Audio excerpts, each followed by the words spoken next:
Passion is one of those words that gets tossed around so often that it risks losing its meaning.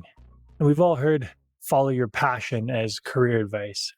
And I've also said that it's terrible advice if taken literally. Just because you love photography doesn't mean quitting your job to be a full time photographer will bring you joy or financial stability. Yet, dismissing passion altogether, that's equally dangerous. Passion, when cultivated and channeled, is one of the most powerful forces for progress in our life. So, welcome to Lesson 5 in the 52 Life Lessons series. This special episode is part of the Working Well podcast. Now, next week, we're going to have another amazing interview episode for you. So, right now, let's dig into how to lead with passion and why it's the driving force for progress.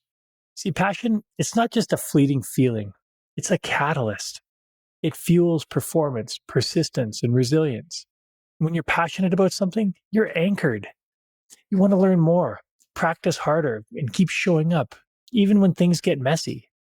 Now, when you pair that passion with a deep purpose, it becomes rocket fuel. Now, early in my career, I thought success was mostly about working harder and putting in more hours. That grinded out mindset worked for a while, but eventually, as expected, it left me drained. But what pulled me out wasn't working longer or taking a break completely. It was reigniting the passion in the work I do. And one of the most vivid reminders came when I started writing my book, The Fitness Curveball. For 15 years, I kept pushing the project aside. I told myself I was too busy running my business, raising kids, and dealing with life's curveballs.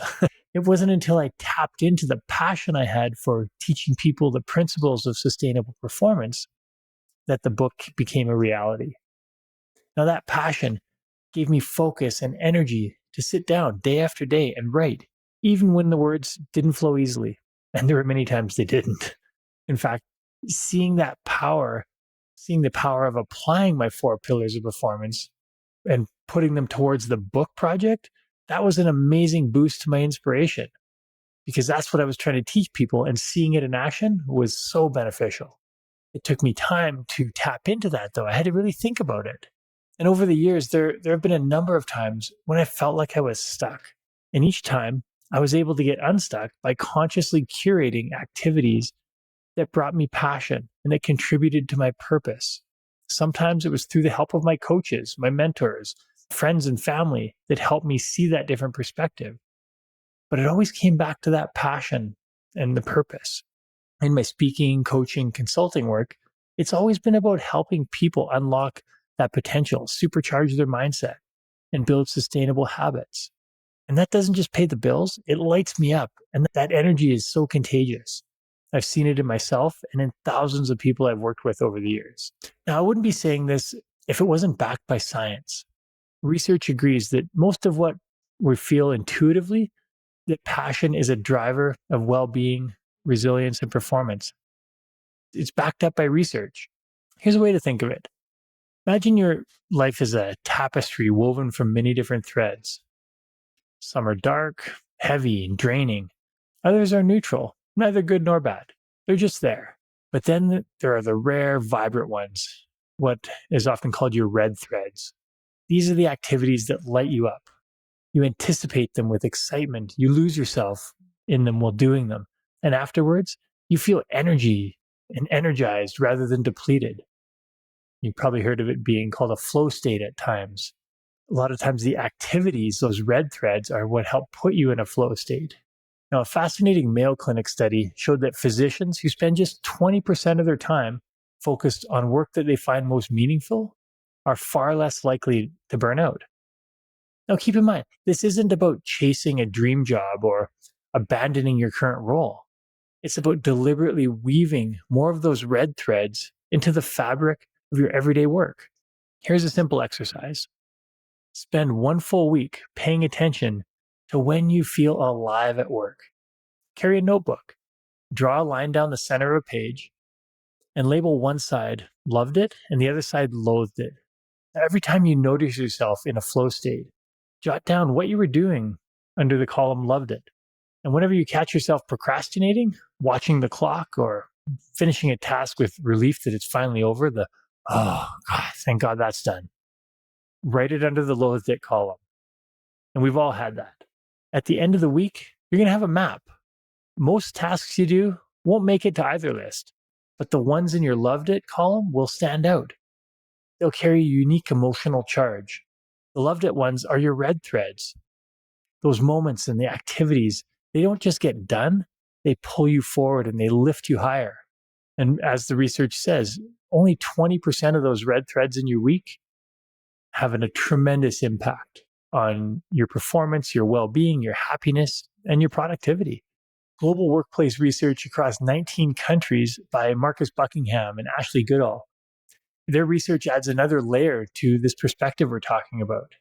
So they found that 73% of people report having the freedom to shape their job to play to their strengths, yet only 18% of people actually do that. Imagine the shift in performance and joy if more people pulled on those red threads and tapped into their passion for their daily work. So the takeaway is you don't have to love every task you do, but you can always find love in what you do. That distinction, it changes everything. So passion doesn't, and this is something to consider, passion doesn't always announce itself with fireworks. Sometimes it's just a little flicker of curiosity at the beginning. And that's why I encourage people to set their awareness radar to scan for those sparks of interest. What excites you, even just a little? What intrigues you?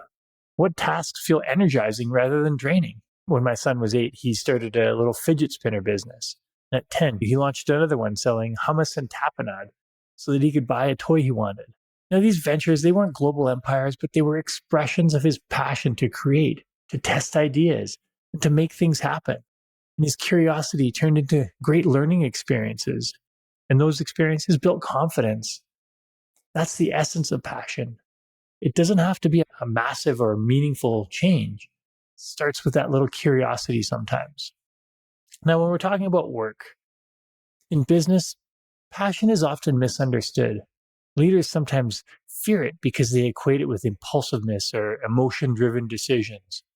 But true passion, grounded in purpose, is one of the most strategic assets that a leader can cultivate in their team. Think about it. 2 employees are doing the exact same job. One finds meaning in the details, connects their work to a bigger purpose, and takes joy in the small wins, wins that are celebrated by their leader in great ways. The other person sees every task as a grind. Now, who's going to be more engaged, more resilient under pressure, and more likely to stick around when challenges hit? Well, of course, the answer is obvious. Passion transforms mundane work into meaningful contribution. It helps people weather storms, adapt faster, and create momentum. In today's workforce, that's gold. Now, as I wrote in my book, Your Work from Home Productivity Handbook, that's a handful. Say that fast 10 times. Personal performance equals work performance. Passion is the spark that bridges the two of them. But it's important for us to get real here. As we know, life isn't always sunshine and rainbows, or we're not living constantly in a flow state. We're not going to be passionate about everything we do. So filing expenses, cleaning the kitchen, those things rarely feel inspiring. But passion is something that we can cultivate. In situations like these, it can even be our passion to do a good job at whatever we're doing, a pride in our work. But here are some simple strategies that you can work to cultivate that passion. As mentioned before, find the sparks. Notice what energizes you. Keep a simple list of tasks or topics that grab your attention. Design your work around them. Even small adjustments like that 10 to 20% of your time on the red threads, those energizing tasks can make a huge difference in your outcomes and your state of mind. Create meaning in the mundane. Now, instead of asking, do I love this task? Ask yourself, how can I bring love into this task? Bring passion into this task. Whether it's connecting with a colleague or learning a new skill or reframing impact and passion, it can be cultivated in the context or the lens at which you're looking through that task. The last one is pair passion with purpose. Passion alone can be great, but often it burns bright but fizzles fast. Purpose gives it direction, sustainability, and impact. Ask yourself, what's the deeper reason I'm doing this work?